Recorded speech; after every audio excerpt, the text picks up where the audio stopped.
Hello guys, we are again back with new video.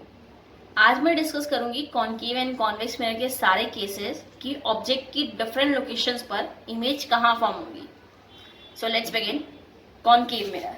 Concave mirror को एक simplest language में समझिए कि किस टाइप का मिरर होता है। वो जो हमारे किचन में यूज होने वाला एक यूटेंसिल है जिसका नाम करछी होता है, वो बल्ज इनवर्ड्स होता है। सिमिलरली जो कॉन्केव मिरर होता है वो भी इनवर्ड बल्ज होता है और कॉन्वेक्स आउटवर्ड बल्ज होता है। So let's discuss all the cases of concave mirror. The first case is when the object is placed at infinity. जब हम ऑब्जेक्ट को इन्फिनिटी पे प्लेस करते हैं तो हमें हमारी इमेज फोकस पे मिलती है। सेकेंड केस जहाँ पे हम ऑब्जेक्ट को सेंटर ऑफ कर्वेचर के बियॉन्ड, उसके पीछे पुट कर रहे हैं, तो हमें इमेज जो होगी वो सेंटर ऑफ कर्वेचर और फोकस के इन बिटवीन, उसके बीच में मिलेगी।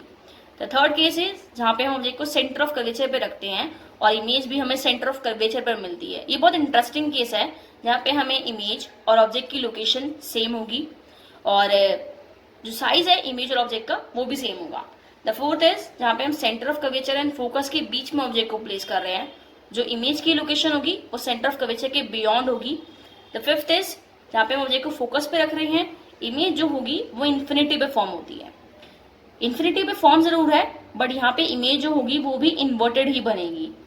द लास्ट इज जहाँ पे हम ऑब्जेक्ट को फोकस और पोल के बीच में रख रहे हैं और इमेज जो होगी वो other side of the mirror, मतलब दूसरी साइड मिरर की बनेगी।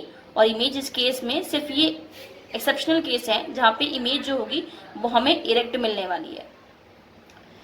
तो इस कॉन्केव मिरर के केस से हम ये सीखते हैं कि लाइक जितना ज्यादा हम ऑब्जेक्ट को पोल के टूवर्ड्स लेते चले जाएंगे, इमेज उतनी ही फोकल से दूर जाती जाएगी। जैसे कि हमने देखा कि पहले हमने इन्फिनिटी पे रखा तो इमेज फोकस मिली, जैसे ही हम ऑब्जेक्ट को पोल के टूवर्ड्स यानी सेंटर ऑफ कर्वेचर के बियॉन्ड लेके गए तो हमें इमेज हमारी फोकस से डिस्प्लेस मिल गई। डिस्प्लेस होने का बावजूद का मतलब क्या है यहाँ पे कि वो फोकस से दूर जा रही है। सेंटर ऑफ कर्वेचर पे उसके इक्वल साइज की मिली, centre of curvature and focus के बीच में वो बियॉन्ड सेंटर ऑफ कर्वेचर मिल गई। इसका मतलब होता है कि जितना भी हम ऑब्जेक्ट को पोल के टूवर्ड्स लेते चले जाएंगे, इमेज फोकस से उतनी ही दूर जाती जाएगी। And now we are discussing the cases of convex mirror. बहुत ईजी है, सिर्फ दो ही केसेस होते हैं। द फर्स्ट इज जहाँ पे हम ऑब्जेक्ट को इन्फिनिटी पे रखते हैं, मतलब कोई भी लोकेशन है, मान लेते हैं इन्फिनिटी पे हम इस ऑब्जेक्ट को रख रहे हैं, इमेज फोकस यानी फोकस पे ऑब्टेन होने वाली है। और दूसरा केस है जहाँ पे ऑब्जेक्ट को टूवर्ड्स द पोल, मतलब इन्फिनिटी पोल के किसी भी बीच में कहीं पे भी ऑब्जेक्ट को पुट कर देते हैं तो इमेज जो होगी वो फोकस और पोल के बीच में मिलेगी।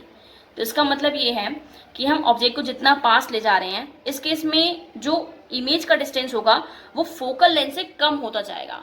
तो इस केस में एक चीज इंटरेस्टिंग ये है कि जो इमेज का डिस्टेंस होता है ना, वो हमेशा फोकल लेंथ के या तो इक्वल हो सकता है या तो उसके हमेशा लेस देन होगा। तो हम लिख सकते हैं कि जो इमेज का डिस्टेंस है वो फोकल लेंथ के या तो इक्वल होगा या उससे कम ही होने वाला है। So for more video stay tune with me. Thank you.